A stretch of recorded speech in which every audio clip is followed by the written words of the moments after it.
आताच 24/6 त्यांनी JR काढलाय आणि दुग्ध व्यवसायाची विभागाची जागा जवळपास 8.5 हेक्टर जागा, सर्वे नंबर 229, ज्या जागेचे बाजार मूल्य 20,000 कोटी रुपये आहे आताच्या रेडी रेकनरनुसार, त्यांना 25% रेडी रेकनरच्या 25% किमतीमध्ये हा अदानीच्या घशात घालण्याचं पाप या सरकारने करून महाघोटाळा केला आहे।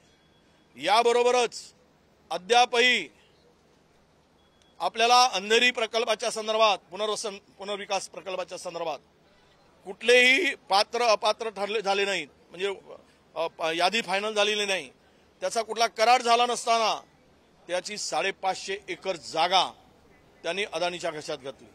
त्याबरोबर डम्पिंग यार्डची जागा जवळपास 1223 एकर जागा ही सुद्धा अदानीच्या घशात घालण्याचं काम सुरू झालेलं आहे। म्हणजेच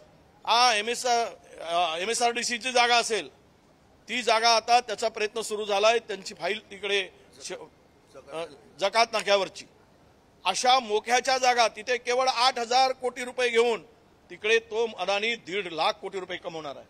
म्हणजेच आता तर आज आम्ही 2-3 प्रकरणं काढत, रोज दिन 2 ते 3 प्रकरणं अदानीच्या एकूणच झालेल्या भ्रष्टाचारांच्या संदर्भातली माहिती आम्ही सभागृहापुढे उघड करूच।